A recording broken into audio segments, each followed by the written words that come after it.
hairy crab, Máoxiè, is an oolong from Anxi County in Fujian. It's one of the Anxi Oolongs, and it's one of 4 low-oxidation Anxi Oolongs that we have here, along with jade Tiě Guān Yīn and root mountain and golden turtle. We get this from the Ho family. They're based in Longmen, Dragon's Gate, just south of Anxi County, between Anxi and Xiamen. And they produce this tea. They're not tea farmers, they are tea masters. They process this tea in their little hot springs hotel. They have tea making equipment downstairs in the basement right next to the river, and they buy these leaves from friends of the husband of the Ho family. It's a husband and wife duo. They are, I'd say, in their 70s or 80s, but the husband has longtime family connections with tea farmers in Anxi and gets even these heirloom cultivars, which is what hairy crab is. You rarely see this nowadays.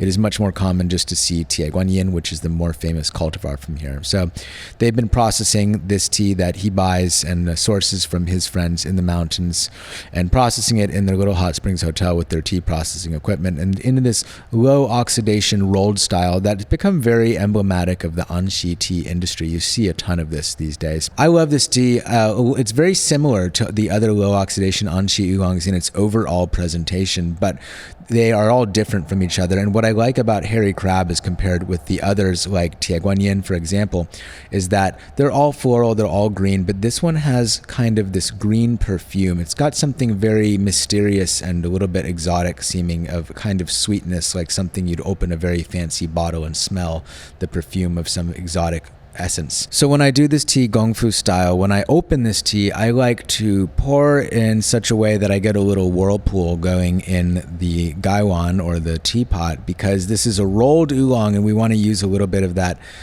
mechanical rinsing action to get it open. So I like to do that little circle, and I find that that gets the leaves nice and open with a good 7 to 10 second rinse, maybe even shorter with warm water. The second steep, depending on how open the leaves are, I'll maybe do a little bit longer just to open them a little bit further.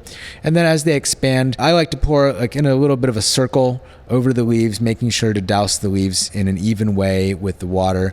And I tend to use high temperature for this tea, and maybe I'll leave the lid off for a second right at the beginning, but I like to use warmer water for this tea. And I find that this tea, it's very difficult to mess this one up. It's hard to make bitter. So I like to use warm water, and sometimes I'll push it a little bit and do a little bit longer steepings. You're actually really free to explore with this tea a lot. And you'll get 8 to 10, I'd say 8 to 10 steepings out of these, where you'll have that orchid note, that orchidy fragrance, and that kind of green perfume throughout those steepings.